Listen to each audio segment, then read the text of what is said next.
What's going on, good people? It's your boy, the Warrior Prince, back at it again.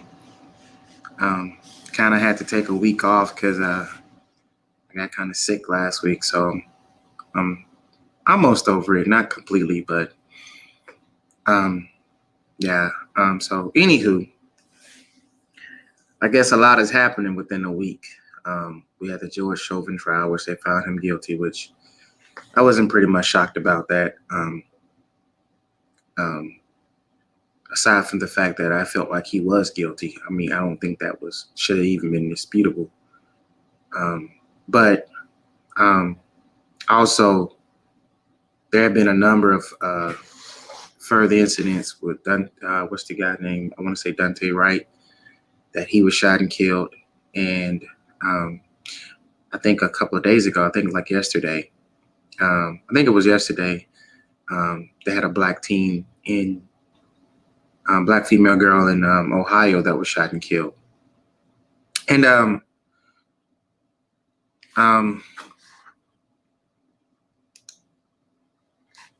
so this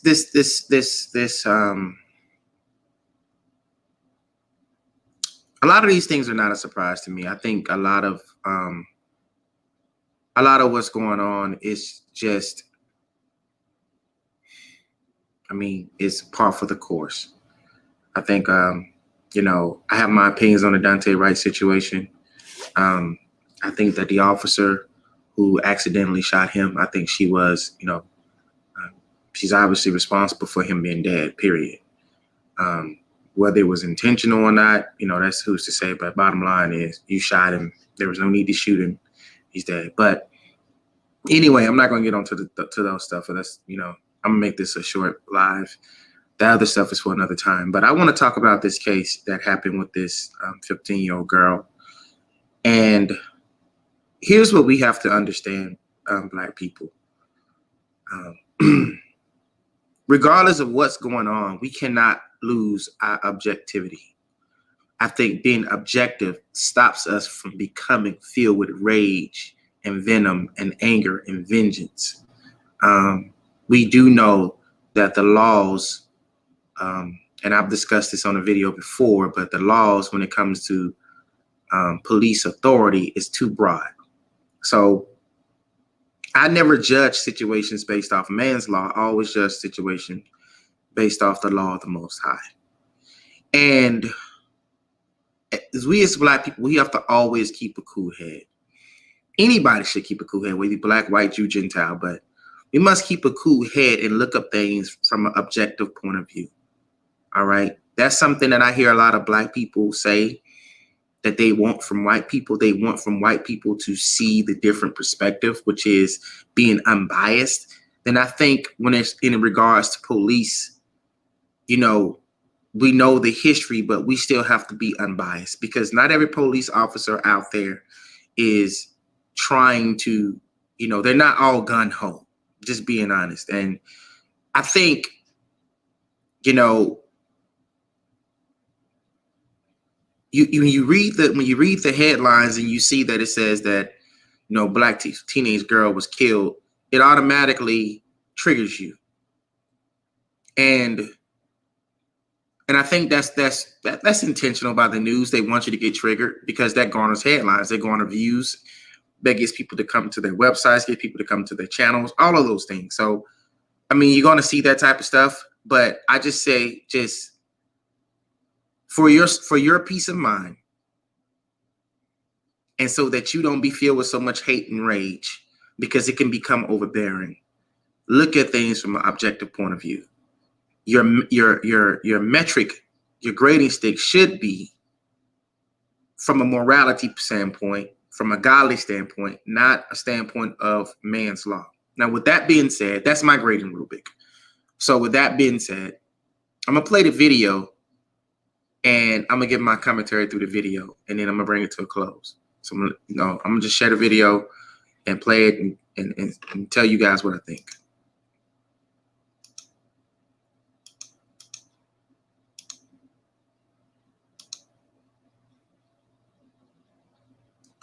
Oh shit, my screen is acting retarded again.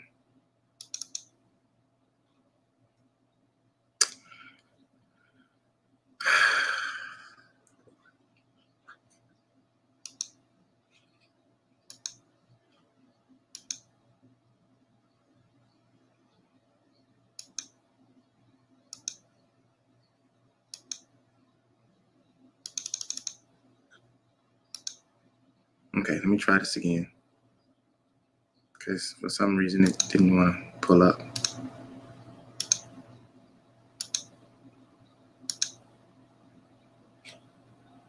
Okay, here we go. All right, just let's watch the video. So I already got it pulled up. I watched it before. So this is the officer basically arriving to the scene. This is his body cam. And then the second female that is pushed against the vehicle. I don't want to do that.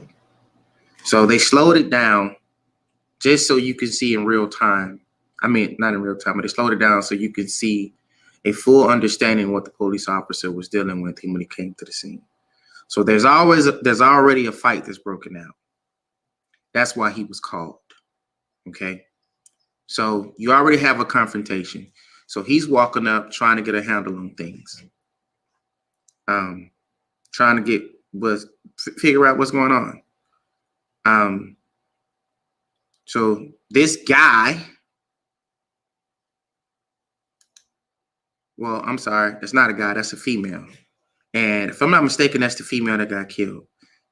Yeah, that's the guy. So she attacks this girl. She pushes her down.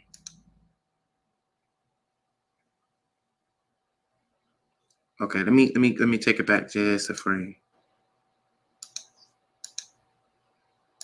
Right here. I mean, I caught it.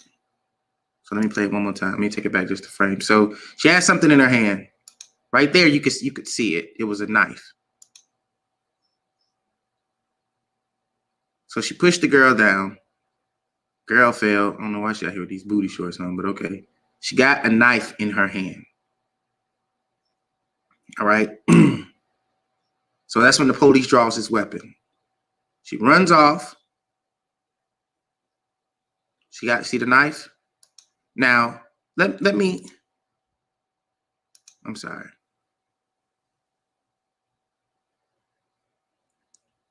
Now look at this guy.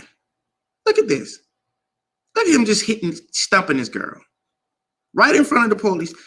Do you know the total disregard for, just look at him. He kicking the girl, kicking this woman in the back of the head. I don't know what's happened. But I do know the police on the scene. So if the police on the scene, then you're not calming down. Law enforcement is here. So you have no regard for what's going to happen. You have no regard for your safety. You have no regard for, getting, going to jail. I'm sorry, I kind of lost my words, but no regard. You just kick this woman in the back of her head.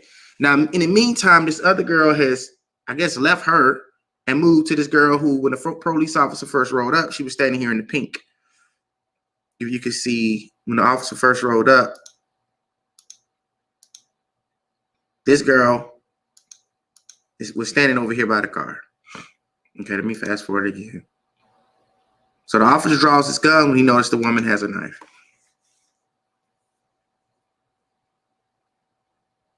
So she got the knife in her hand, as you can see.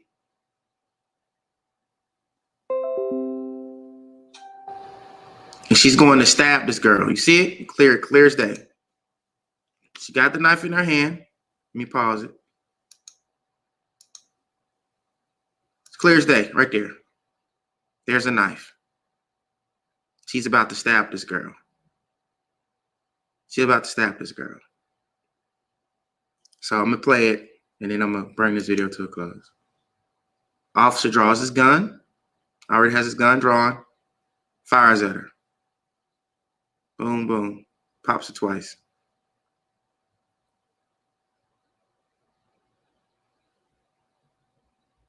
Girl runs away. This guy over here,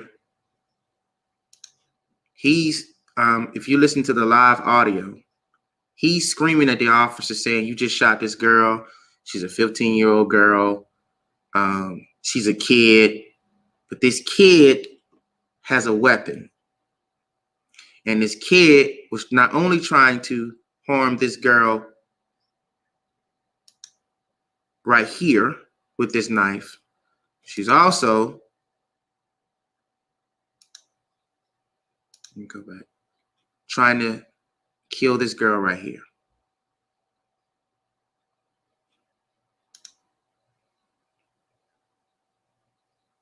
All right. Now let me bring this to this. Stop sharing.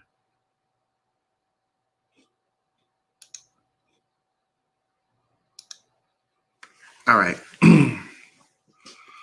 So here's what I'm going to say. And some of you people out there may get offended by what I say. Yes, police brutality is real. And especially what the police do to unarmed black men is real.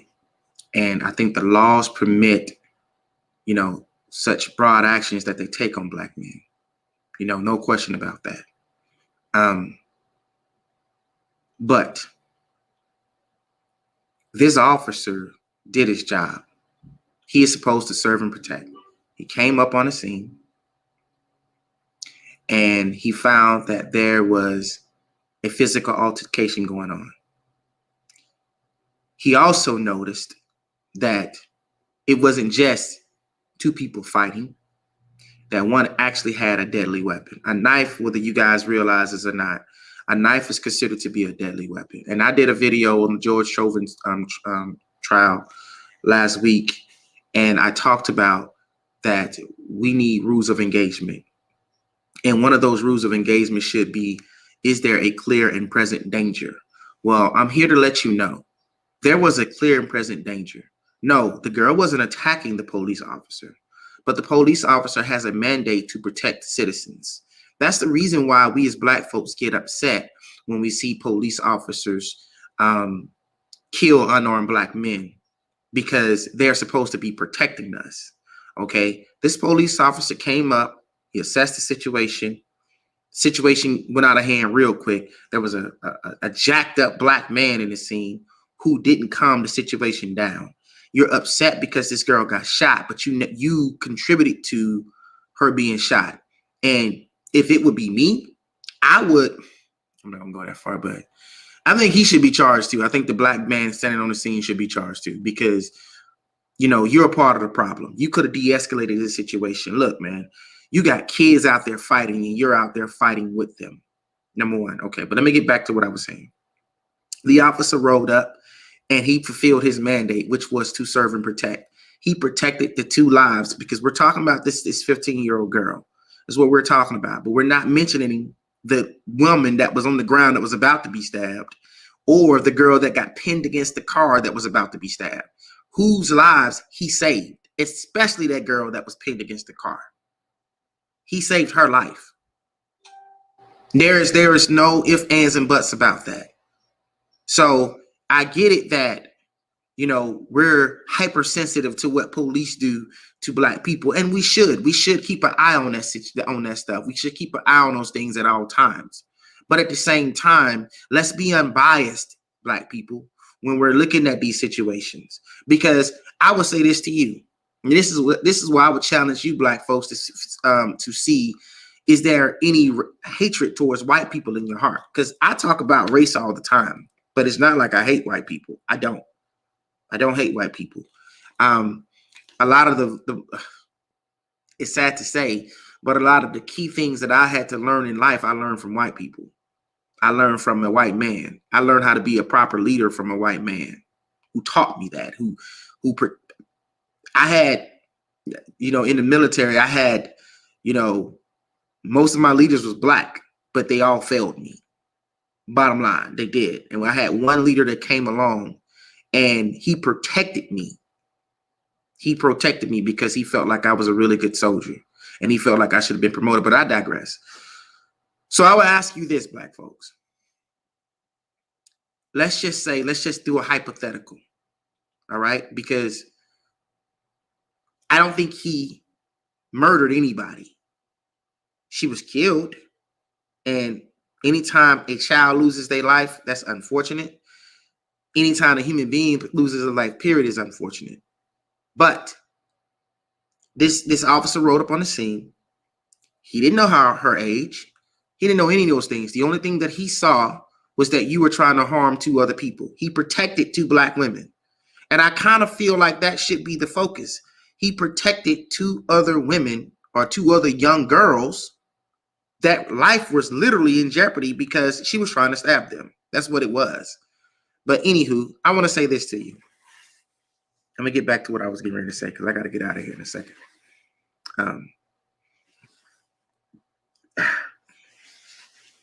Let's just say, hypothetically, same situation. He rolls up on the scene, gets out the car. He assesses the same situation. Nothing changes. The only variable that changes in the equation is that the young teen with the knife was a white girl. How would you feel about him shooting a young white girl to stop her from killing 2 black kids? Would your outcry be the same?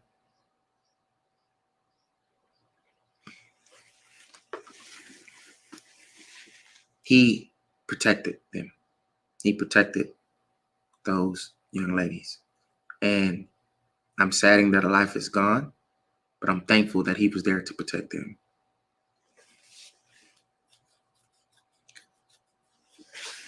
Taser or shoot him in the arm or leg, Riggs. I want to see the video up close. I can barely see what happened. I'm gonna try to respond to this and not be as dismissive of your comment. You've never been in a situation, and you've never been trained to kill or be killed. You don't understand how people are trained in those situations.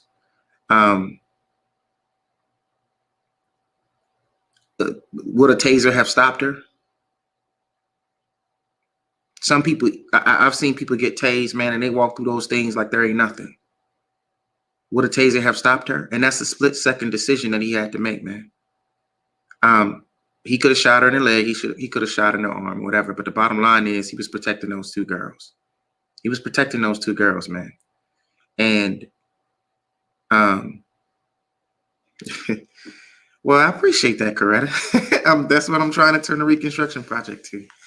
I'm definitely trying to do that. We're definitely working on it. You know, I got my studio, and so we have more room in the studio than what I actually needed. So, so that's what I'm up here doing, trying to. Because the thing about it is, Carissa, is that our people need to be well informed without the emotions clouding our judgment. You know, I don't ever want to see a young black person die. I don't ever want to see nobody die as far as when it comes to at the hands of police officers. But I have to recognize, being a military police captain myself and actually being trained that way with military police, I have to recognize that this guy, he didn't, it's not even about man's law. I think about the law of God. What would happen if that girl was white and he was trying to kill 2 black girls? It was a self-defense thing. It would have been, that police officer could have been a regular citizen and shot that girl trying to kill those other 2 girls, or stab those other 2 girls. And he or she wouldn't have gotten in trouble because it was a self-defense thing. They was protecting somebody. That is the very reason why you have the ability to escalate a situation to deadly force, because you're trying to, and to answer your question, ENG, you're trying to stop, you're trying to, what's the word I'm looking for? Neutralize the situation. He said, I don't think he would have time to taser the young lady, or I don't think that would have been a safe option for him to get in the middle of that knife fight. Maybe shooting a leg would have been a better option. Yeah, I mean, again, it's a split-second decision. I think he probably could have shot on the leg. But like I said, when you're trained with a weapon, you're trained to shoot at the vitals. You know, you're trained to shoot here, center mass. That's what we call it in the military. Would she have stopped though? That's the thing that people, because she's 15 years old, but she was a big 15-year-old. So would she have been neutralized? Would the threat of her harming the other 2 would have been neutralized? And I think that's the thing that we have to ask ourselves. You know, like I said, again, it's unfortunate, but I mean, why do we keep putting ourselves in these situations to where a police officer has to get involved to de-escalate a situation when you have grown people standing out there See, this is the thing that we have to get in our heads. You have a grown man that kicked this girl. I'm assuming if the girl that got shot is 15, it's just my assumption. If the girl that got shot is 15, I'm assuming that the other girls was around her age. So I'm assuming that. So you got a man, grown man, teenage boy, whatever.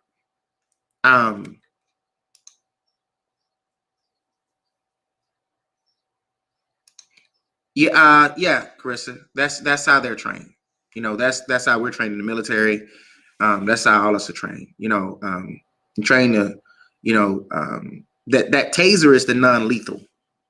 On your hip, you got that taser. That's your non-lethal. When you pull that other weapon, when you pull that pistol, that's lethal force. You're pulling that with the intent of having lethal force. Period. You know, we had in the military, we had rubber bullets. You know, we shot you with a rubber bullet. That's because we're not trying to kill you. But if we pull that and put actual rounds in there, we're trying to kill you. And you know, like I said, in this situation, you know, it's unfortunate, but it was escalated to a point of to where she escalated. It wasn't the officer.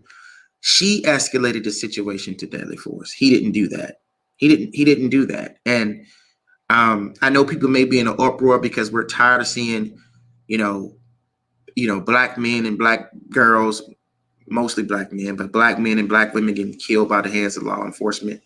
And I understand it. You know, trust me, I do. I personally don't think it would ever be corrected because I just think there's too many things that have happened. And I think there's too much venom and there's too much venom on one side, rightfully so. And there's too much lack of understanding or lack of empathy or compassion on the other side. And I think by the time that, you know, the government and the law and white people, by and large part, want to come to the table, black folks they're going to be fed up. And I think we're at a point to where we're fed up now. When you get to a point to where you're not even considering what actually happened, you just know, okay, well, it's just another black man or another black girl getting killed. I don't care what it was. That means you're fed up. And that's why when I first started this video, this live, I said that we have to, you know, be unbiased. We have to always maintain our unbiasedness. But at some point, you got to come to a place within yourself and you have to make a decision to whether it's safe for you and your family to remain in America. You know, that's where I'm at. And I think you have to do what you got to do to protect your own because, you know, I'm a father of 3 boys. And I think there's not a day that don't go by that I don't think about my sons. There's not a day that don't go by. I got a son that's, you know, he turns 14 this year. And it worries me. It's a real worry of mine. Every time that I think about, you know, because, you know, he wants a car. You know, all boys, when they get to be like 5 foot nothing, they want a car. They always talking about a car. I don't know the ins and outs of it.